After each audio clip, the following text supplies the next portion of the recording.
আমার হাসপাতাল জীবন শুরু হলো। সোমবার বিকাল 4টায় রহমানের জোগাড় করা জিপে চড়ে এলাম হাসপাতালে। এই জীবন দীর্ঘস্থায়ী হবে বলে মনে হচ্ছে। এখন যেমন খারাপ লাগছে, একসময় তেমন খারাপ লাগবে না। ফিনাইলের গন্ধ আপন মনে হবে। ডাক্তারদের সঙ্গে পরিচয় হবে। নার্সদের কেউ কেউ হাসপাতালের গল্প শুনিয়ে যাবে।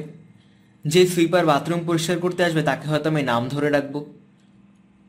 মনসুর খুব উৎসাহ প্রকাশ করতে লাগলো। ভালো ঘর, কেমন হাওয়া দেখেছিস? First class. ঘরটি ভালোই। পেছনে এক চিলতে বারান্দা, দাঁড়ালে শিশু পার্ক দেখা যায়। সেদিকটা বড় সবুজ। বেশিক্ষণ তাকিয়ে থাকলে চোখে ধাঁধা লাগে। I Farid, attached English bathroom আছে। বাথরুম খুলে মনসুর মহা উল্লাসিত। ভাবখানা এরকম যেন ইংলিশ বাথরুম ছাড়া আমি বাথরুম করতে পারি না। ফরিদ, ময়লা আছে, সুইপার দিয়ে ক্লিন করিয়ে দেব। 500 টাকা খাওয়াতে হবে। ফ্লাস্ক খোল, চা খাওয়া যাক। রহমান বলে উঠল, আমি খাবো না, আমার বমি বমি আসছে। হাসপাতালের গন্ধ আমার সহ্য হয় না।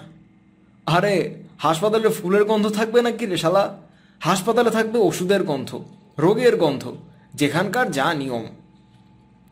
এর মধ্যে মনসুর আবিষ্কার করলো ফ্যানের রেগুলেটরটার খারাপ, ধরলেই শক দেয়। বাথরুমের ফ্লাশ কাজ করে না, দরজার ছিটকিনি কাজ করে না। সে নোট বই বের করে লিখে ফেলল। সপ্তাহখানেকের মধ্যেই নাকি সে সব ঠিক করে ফেলবে। টাকা খাওয়াতে হবে, টাকা খাওয়ালেই সব ঠিক। টাকাটা সে কাকে খাওয়াবে কে জানে। আমি বললাম, আরেকজন রোগী থাকার কথা না? রোগীর বিছানা বালি সবই আছে, রোগী নেই। মনসুর গম্ভীর হয়ে বলল, রুমমেট যাকে পেয়েছিস, মালদার পার্টি। জিনিসপত্র দেখ না, থার্মোফ্লাক্সটা দেখেছিস? মিনিমাম 1000 টাকা দাম। রহমান সত্যিই অস্বস্তি বোধ করছে। দুবার বলল, ফিনাইলের গন্ধে তার মাথা ধরে যাচ্ছে। কিন্তু মনসুরের ওঠার কোনো তাড়া দেখা গেল না। সে রোগী সম্পর্কে খোঁজ নিতে গেল। সেই সঙ্গে একজন আয়া নিয়ে আসবে, যে নাকি সব দেখে শুনে রাখবে, এটা সেটা এনে দেবে। অসুবিধা হলে রাত বিরেতে ডাক্তারকে খবর দেবে। মনসুর ভিজ্ঞের মতো বলল, হাসপাতাল কি ডাক্তাররা চালায়? হাসপাতাল চালায় আয়ারা। একজন ভালো আয়া পাওয়া নাকি ভাগ্যের ব্যাপার। রহমান বিরক্ত হয়ে বলল, ছেলেদের ওয়ার্ডে আয়া আসতে দেবে নাকি? কি যে সব কথাবার্তা বলিস। আয়া নয়, একজন পেটে ছোকরাকে সে ধরে নিয়ে এলো। খুব নাকি ওস্তাদ। ছোকরার নাম মঞ্জু মিয়া। নতুন জীবন শুরু হলো। আমার পাশের বেডের রোগীর নাম জুবায়ের। আনকমন নাম। ভদ্রলোকও বেশ আনকমন। দারুণ ফর্সা এবং দারুণ রোগা। লম্বায় প্রায় 6 ফুটের মতো। যখন শুয়ে থাকেন তখন কেন জানি সাপের মতো লাগে। সাপের উপমাটি ঠিক হলো না। সাপের মধ্যে একটা ঘিনঘিনে ব্যাপার আছে, একটা গতি আছে। এর মধ্যে তা নেই। এর চারদিকে একটা আলস্যের ভাব আছে। রোগের জন্যই হয়তো। বয়সও ধরা যাচ্ছে না। 25 থেকে 30-এর মধ্যে হবে। রোগা মানুষের বয়স ধরা যায় না। ভদ্রলোক কথা বলেন খুবই কম। আমি যখন বললাম, আমি আজ বিকেলে এসেছি, আপনি অন্য কোথাও ছিলেন, আপনার সঙ্গে সেজন্যই দেখা হয়নি, আমার নাম ফরিদ, তিনি শুধু বললেন, আমার নাম জুবায়ের। আর কোনো কথাই হলো না। ভিজিটিং আওয়ার শেষ হবার পর ভদ্রলোকের স্ত্রী এলেন। তিনি আমার সঙ্গে তার স্ত্রীর পরিচয় করিয়ে দিলেন। এ অ্যানি, আমার স্ত্রী। অ্যানি নামের মহিলাটি আমার দিকে তাকিয়ে মিষ্টি হাসলেন। নরম স্বরে বললেন, আপনাকে কিন্তু ও খুব জ্বালাবে। রাত জেগে বই পড়বে। আগে যে রোগটি ছিল সে রোজই কমপ্লেন করত। আমি করব না। কারো বিরুদ্ধে আমার কোনো অভিযোগ নেই। কেন, আপনি সন্ন্যাসী? মেয়েটির মুখ হাসি হাসি, তাকিয়ে আছে আমার দিকে। উত্তর জানতে চায় হয়তো। কি বলুন, আপনার কি সংসার বৈরাগী? জি না, সন্ন্যাসী হওয়া ঠিক না। রাগ, ঘৃণা, অভিমান, অভিযোগ এসব থাকা উচিত। এসবের দরকার আছে। মেয়েরা এত গুছিয়ে কথা বলতে পারে তা জানা ছিল না। আমি মুগ্ধ হয়ে গেলাম। ভদ্রমহিলার বয়স 23-24-এর বেশি হবে না। কালো রং, মাথা ভর্তি চুল, বেনি করা নেই, পিঠময় ছড়িয়ে আছে। এর দিকে তাকিয়ে বলে দেওয়া যায়, অনেক ছেলে এই মেয়েটির প্রেমে পড়েছে। মেয়েটি এদের সবাইকে ছেড়ে ফর্সা ও রোগা লোকটির কাছে এসেছে। কেন এসেছে? কি আছে লোকটির মধ্যে? অ্যানির অন্য সব প্রেমিকদের আমার দেখতে ইচ্ছে করল। মেয়েটি বসেছে বিছানার পাশে, কথা বলছে মৃদু স্বরে। কিন্তু কথা বলছে সে একাই। লোকটি শুধু শুনে যাচ্ছে। এমনকি হ্যাঁ হুঁ পর্যন্ত বলছে না। আমি বাইরে গিয়ে দাঁড়ালাম। বেশ বড় বারান্দা। রোগী দেখতে আসা লোকজনরা হাঁটাহাঁটি করছে। একটা লাল সোয়েটার পরা বাচ্চা টুকটুক করে দৌড়াচ্ছে। ভেতর থেকে অ্যানি বেরিয়ে কয়েক পা এগিয়ে এলো। ফরিদ সাহেব, যান, ভেতরে যান। আমরা এমন কিছু বলি না যে অন্য কেউ শুনতে পারবে না। আপনি শুধু শুধু কষ্ট করে বাইরে এলেন। ওর চোখ ভেজা, কাঁদছিল হয়তো। অনেকদিন ধরে সে আর কথা বলে না, শুধু শোনে। কথা আমি একাই বলি। আচ্ছা, আজ চলি, ঠিক আছে? ওনার কি হয়েছে? কি হয়েছে শুনে কি করবেন? ও মারা যাচ্ছে। ভদ্রলোক রাত 1টা পর্যন্ত বই পড়লেন। আমি চোখ বন্ধ করে পড়ে রইলাম। কেন জানি খুব ক্লান্ত লাগছে। এই অপরিচিত জায়গায় আমার ঘুম আসার কথা নয়, তবু আজ বোধহয় ঘুম আসবে। ভদ্রলোক বাতি নিভিয়ে নরম স্বরে ডাকলেন, ফরিদ সাহেব। বলুন। ঘুমাননি? জি না, নতুন জায়গায় ঘুম আসে না। আমারও আসে না। কিন্তু মজার ব্যাপার কি জানেন?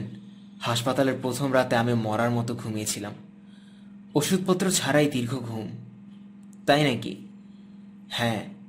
আপনারও কি ঘুম পাচ্ছে? জি। ঘুমাবেন না, কষ্ট করে হলেও জেগে থাকেন। হাসপাতালের অন্যরকম কুসংস্কার আছে। তার মধ্যে একটি হচ্ছে, যে হাসপাতালের প্রথম রাতে আরাম করে ঘুমায় সে আর হাসপাতাল ছেড়ে জীবিত অবস্থায় বের হয় না। তাই নাকি? এই কুসংস্কারটা আগে জানতাম না। জানলে আমি জেগে থাকতাম। ভদ্রলোক অন্ধকারের মধ্যেই হাসলেন। যিনি তার স্ত্রীর সঙ্গে কোনো কথা বলেননি, তিনি আমার সঙ্গে এত কথা বলেন কি জন্যে? ফরিদ সাহেব। জি। আপনার সঙ্গে সিগারেট আছে? জি আছে। দিন একটা। আমার খাওয়া নিষেধ, কিন্তু এখন খেতে ইচ্ছা হচ্ছে। আপনার কি ঘুম পাচ্ছে নাকি? মনে হয় পাচ্ছে।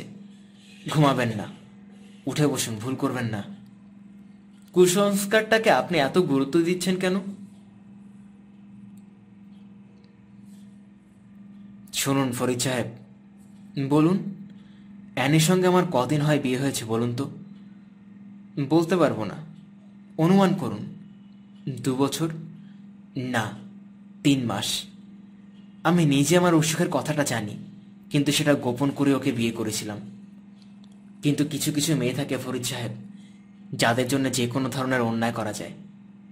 তা ঠিক। আমি অবশ্যই বিয়ের পরই অ্যানিকে সব খুলে বলি। আপনি শুনলে আশ্চর্য হবেন, সে রাগ করেনি। হয়তো রাগ করেছে, আপনাকে বুঝতে দেয়নি। না, এরকমটা হওয়ার কথা না। দেখি আর একটা সিগারেট দিন। আর খাবেন না? এখন সিগারেট খাওয়া না খাওয়া আমার কাছে সমান। ঠিক আছে, নিন তাহলে। ফরিদ সাহেব। ঘুম আসছে? হ্যাঁ। ঘুমাবেন না। কুসংস্কার হোক যাই হোক, ঘুমাবেন না। ঠিক আছে, ঘুমাবো না। আপনি যে বললেন সে রাগ করেছে, এটা ঠিক না। রাগ করলে ঠিক হয়ে বুঝতে পারতাম। অসুস্থ অবস্থায় মানুষদের সেন্সিটিভিটি বেড়ে যায়। সে ছোট ছোট ব্যাপারগুলো ধরতে পারে। তাহলে হয়তো রাগ করেনি। না, করেনি। ভদ্রলোক বিছানা থেকে নেমে বাথরুমে গেলেন। ফিরে এলেন অনেকক্ষণ পর।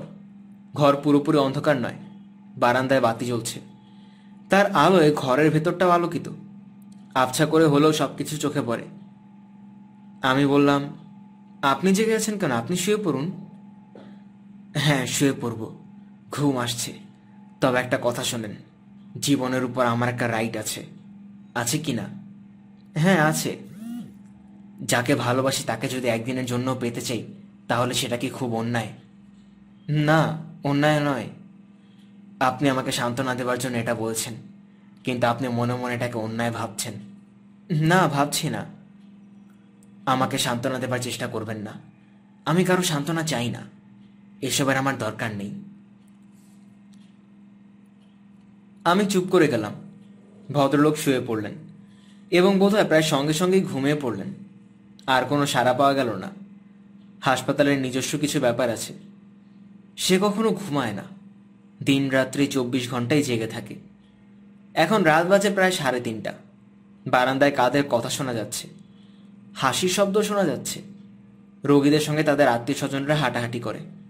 রোগীদের কেউ কেউ কাঁদে, ব্যথায় কাঁদে কিংবা ভয়ে কাঁদে। আয়ারা খাবারের ভাগ নিয়ে দুপুর রাতে ঝগড়া করতে বসে।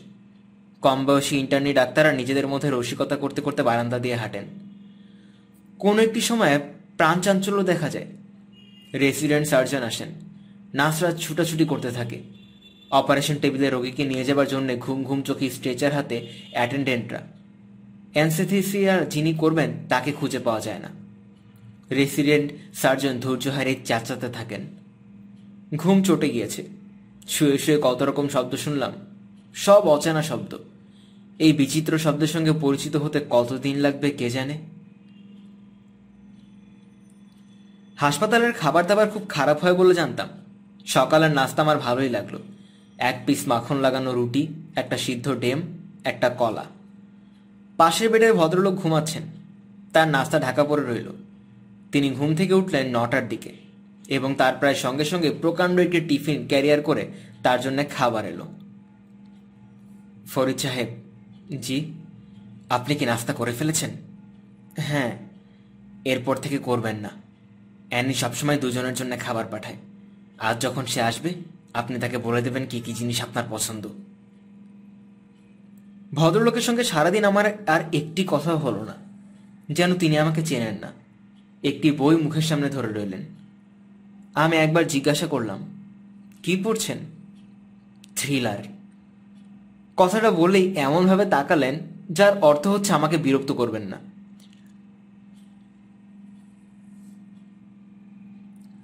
দুপুরের পর থেকে চারদিক অন্ধকার করে ঝড় বৃষ্টি শুরু হলো। বেশ ভালো ঝড়। আজ কোনো ভিজিটর আসবেন না। এমন দিনে ঘর থেকে কেউ বেরোবে না। আজ অবশ্য কারোর আসার কথা নয়, তবু কেউ কেউ হয়তো আসতে চাইবে। পিছিয়ে যাবে ঝড় দেখে। ঝড় বৃষ্টি মাথায় নিয়ে আমাকে দেখতে আসার কেউ নেই। আশ্চর্য, যার কথা কখনো ভাবিনি সেই দুলাভাই এসে পড়লেন। দুলাভাই বলাটা ঠিক হচ্ছে কিনা কে জানে। বড় আবা মারা গেছেন সেই কবে। এর মধ্যে তিনি বিয়ে টিয়ে করে ঘর সংসার শুরু করেছেন। পুরনো আত্মীয়তা বা সম্পর্কের কিছুই তো এখন নেই। ফরিদ, কেমন আছো? ভালো আছি। দুলাভাই বেশ কিছু কলা নিয়ে এসেছেন। সেগুলি থেকে টুপটুপ করে পানি পড়ছে। তার গা বেয়েও জল ঝরছে। গামছা দিয়ে গা মুছে ফেলুন, নইলে অসুখ করবে। না, কি অসুখ করবে আর। তিনি সাবধানে কলাগুলি বেডের নিচে রাখলেন। মুখে কিছু বললেন না। তার স্বভাব বেশি বদলায়নি। তাকে আগের মতোই ভাবুক মনে হলো। খবর পেয়েছেন কার কাছে দুলাভাই? তোমার বন্ধু মনসুরের সঙ্গে দেখা হয়েছিল। অপারেশন ডেট দিয়েছে? জি না। টাকা পয়সা লাগবে ফরিদ? জি না, লাগবে না। আপনি চলে যান দুলাভাই, ঠান্ডা লাগবে। এই ঝড় বৃষ্টির মধ্যে যাবো কোথায়? বসি খানিকক্ষণ। ফ্লাস্কে চা আছে, খাবেন? না, চা খাই না, গ্যাস্ট্রিকের প্রবলেম আছে। দুলাভাই খুব সাবধানে শার্টের ভেতরের পকেট থেকে একটা মুখবন্ধ খাম বের করে আমার বালিশের নিচে রেখে দিলেন। কি রাখলেন? তেমন কিছু না। এটা দুলাভাইয়ের আজ নতুন কিছু না। আগেও অনেকবার এরকম হয়েছে।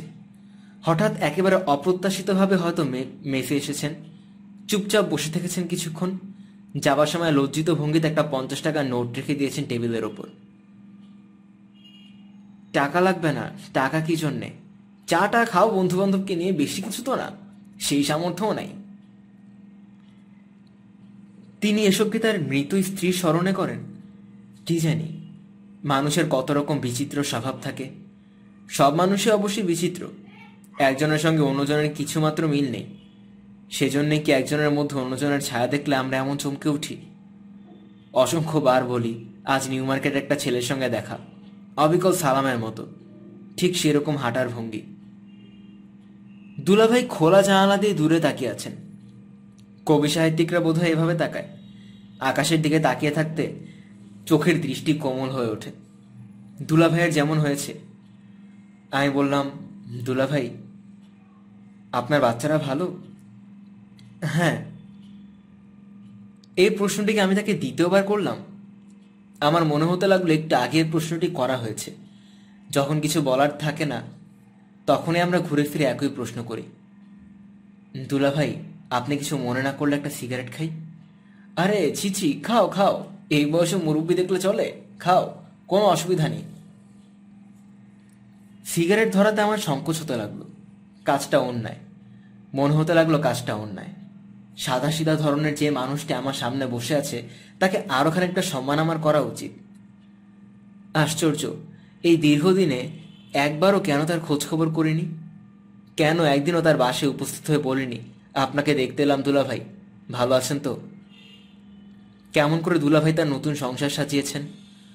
হঠাৎ বড় দেখতে ইচ্ছে করল। দুলাভাই বললেন, যাই, কেমন ঝড় বৃষ্টি কমেছে? দুলাভাই, যদি অসুখ সারে তাহলে প্রথমে যাব আপনার বাসায়। দুলাভাই হাসলেন। হয়তো আমার কথা বিশ্বাস করলেন না।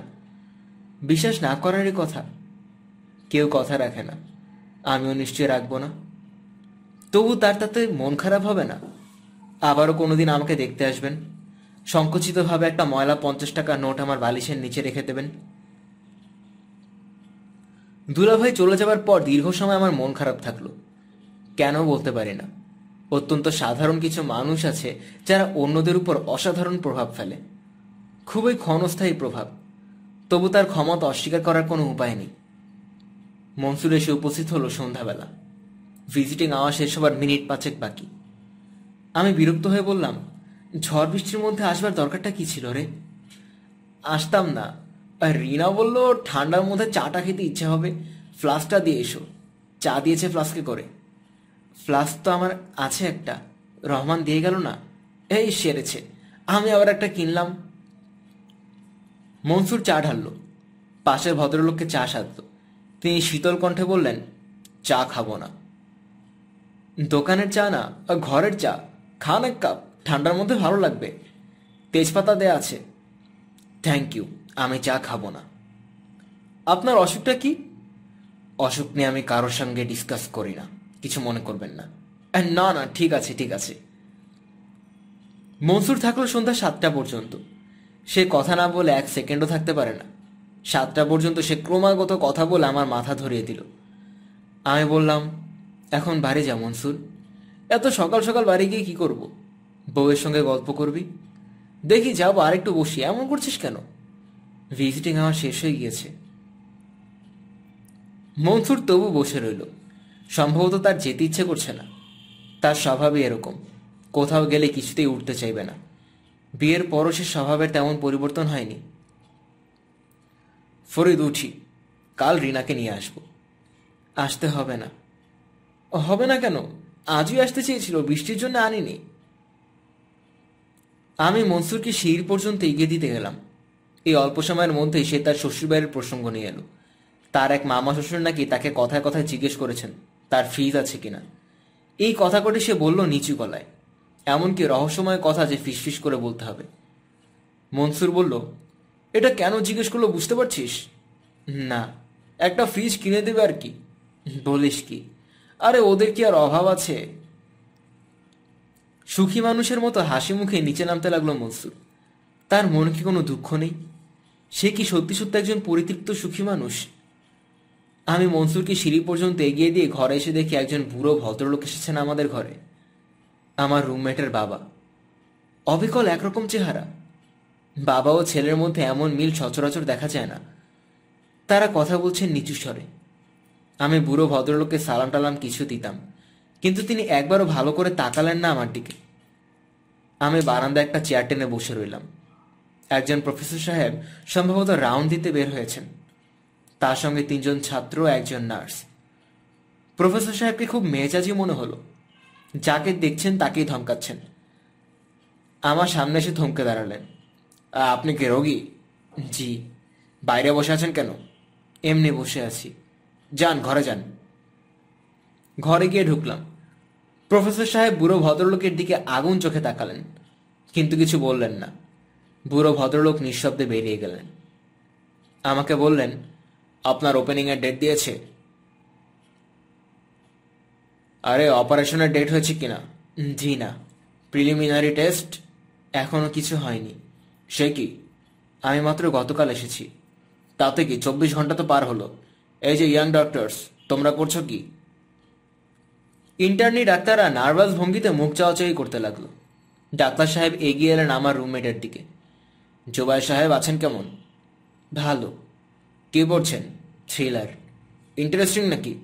আছে মোটামুটি। আপনার অপারেশন শিডিউল হয়েছে তো? জি, কাল। কি নার্ভাস নাকি? না। That's good. কখন টাইম দিয়েছে? সকাল 11টায়। আজ বেশি রাত জাগবেন না, শুয়ে পড়বেন। টেনশন কমাবার জন্য 2টা ট্যাবলেট দিচ্ছি, খেয়ে নিশ্চিত হয়ে ঘুমাবেন, ঠিক আছে? জুবাই সাহেব ঘুমাতে গেলেন না। রাত 11টা পর্যন্ত নিঃশব্দে থ্রিলার পড়তে লাগলেন। আমি একবার জিজ্ঞাসা করলাম, সিগারেট খেতে চান কিনা?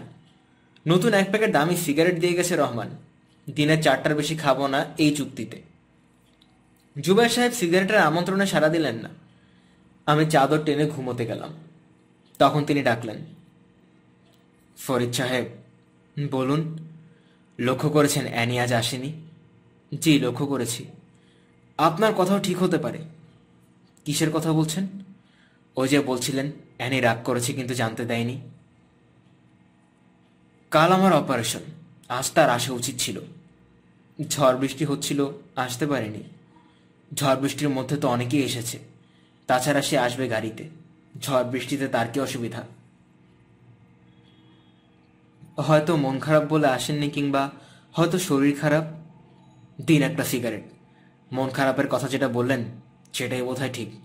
ওকে আপনার কেমন লাগলো? ভালো। শুধু ভালো? বেশ ভালো। ও একটি এক্সেপশনাল মেয়ে। দূর থেকে এতটা বোঝা যায় না। ভালো করে না মিশলে আপনি বুঝবেন না। অ্যানির সঙ্গে পরিচয় হয় ভাগ্যের ব্যাপার। পরিচয়টা আর স্থায়ী হলো না। এখন এত নিশ্চিত হচ্ছেন কিভাবে? আমি নিজেও একজন ডাক্তার। দিন, আর একটা সিগারেট দিন। আমি একটু অবাক হয়ে প্যাকেট বাড়িয়ে দিলাম। ফরিদ সাহেব, আপনি কি বিয়ে করেছেন? না। বিয়ে করেননি কেন? বিয়ে করার মতো সামর্থ্য কখনো হয়নি। শুধু এই জন্যে বিয়ে করলেন না? হ্যাঁ, এই জন্যেই। কোনো মেয়ের সঙ্গে কি কখনো পরিচয় হয়েছে? আপনি যে অর্থে বলছেন সে অর্থে হয়নি। ভালো লাগেনি কাউকে? লেগেছে। তাদের কাউকে কি তা বলতে বলেছেন? না, বলা হয়নি। ফরিদ সাহেব। জি। বলেননি কেন? সাহস হয়নি। বলা উচিত ছিল। অ্যানিকে কিছু বলার সাহস আমারও ছিল না। আমি মেয়েদের সঙ্গে কথা বলতে পারি না। আর দেখছেন তো আমাকে, বাঁশ গাছের মতো লম্বা। মেডিকেল কলেজে আমার নাম ছিল বেঙ্গল ব্যাম্বো, বাংলাদেশের বাঁশ। তবু আমি সাহস করে বলেছিলাম। অ্যানিও কি ডাক্তার? হ্যাঁ, সেও ডাক্তার। আমরা এক ইয়ারেই পাশ করি। জুবাই সাহেব, ঘুমিয়ে পড়েন। আজ রাতটা আমি জেগে থাকতে চাই। আজ সারাদিন কী ভেবে রেখেছিলাম জানেন? কি? অ্যানিকে বলবো রাতটা এখানে থেকে যেতে, গল্প করে কাটিয়ে দেওয়া যেত। আপনিও গল্প করতেন আমাদের সঙ্গে। অসুবিধা কি ছিল কিছু? কি বলেন? না, অসুবিধা আর কি। আপনি কি মৃত্যুর কথা ভাবেন ফরিদ সাহেব? হাসপাতালে আসবার আগে ভাবতাম, এখন ভাবি না। এর কারণ কি জানেন? না, জানি না।